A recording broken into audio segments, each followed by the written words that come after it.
Ayun dahil guys, makabuisit yung bansa natin.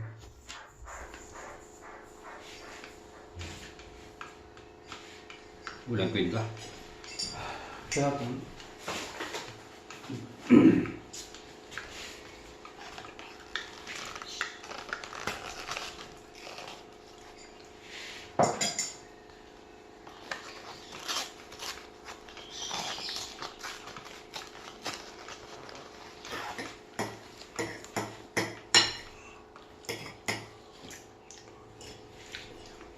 Pwede empujar de momento, empujar de continuo.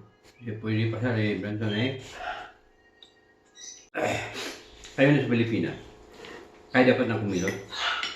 Kung kayo ay malasakit at tumbat ng Pilipinas. Kawawa na si Marley Saya.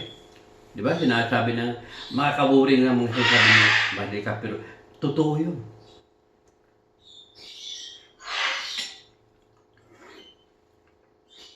Totoo lang eh. Kami mga Pilipino sa ibang bansa. Sapat ng buhay namin dito. Bakit makialam kami sa bansang Pilipinas? Siyempre, dahil kahit kami ay nandito na nanirahan sa ibang bansa, ang dugong dumadalo sa aming katawan at sa aming puso ay Pilipino pa rin. Kaya hindi nyo kami masising magmura sa mga gobyerno sa ating bansang Pilipinas, sa mga korapto at mga putang ina, mga adik, mga putang ina, bumbong bato, adik, putang ina, punronik.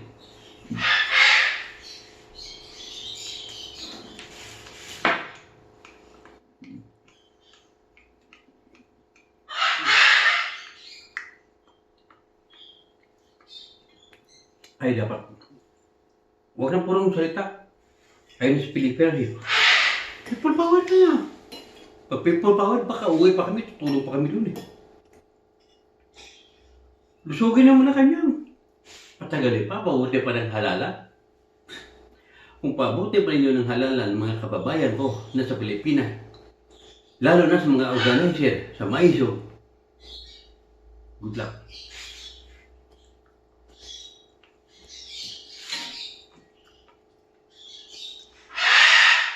Anong pinatakutan natin kung nasa katotohanan tayo?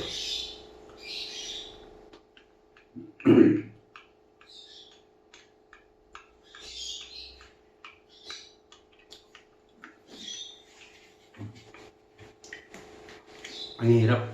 Alam niyo, makakalungkot. Ako sa totoo lang, naawa na ako ni Marlica. Sa tagal na niyang pinagdawang ilang buwan na, halos mo 2 taon na, mulang kumaliwa siya kay Marcos. Ako kayo sa totoo lang, noon masaya ako sa ginagawa ni Marcos sa kanyang ginagawang pamimigay ng mga bahay kay civil na nabibigay doon. Isa kasi kami nakatanggap eh, sa housing Blaze Project ni Wilda. Isa kami, napakalaki yung guys, 2 kwarto lang pero malaki. House and lot yun. Concrete. Pero sa ginagawa ni Bongbong, inang presidente na to. Shit! Kapal ng mukha. Bangag, adik. Dito Barcelona, maraming adik. Punta ka dito. Alam kong dito ka palagi, punta ka mo. Hayop ka.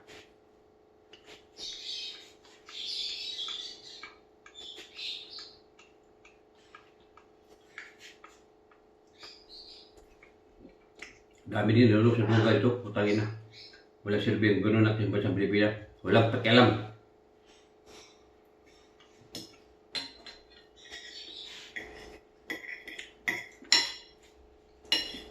Huwag na yung, tama yung nasa PDR na dapat siyang huli yung Marcos noon.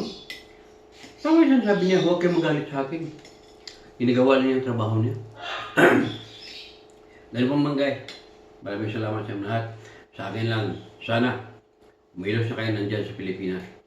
Dahil pag hindi, at lalo ng mga organisasyon sa MAISO, kung hintayin pa ninyo na darating ang eleksyon, good luck na lang. Bye-bye and I love you all. Mabuhay Pilipinas. MAISO, mabuhay ka. Bang, bang, bang, bang!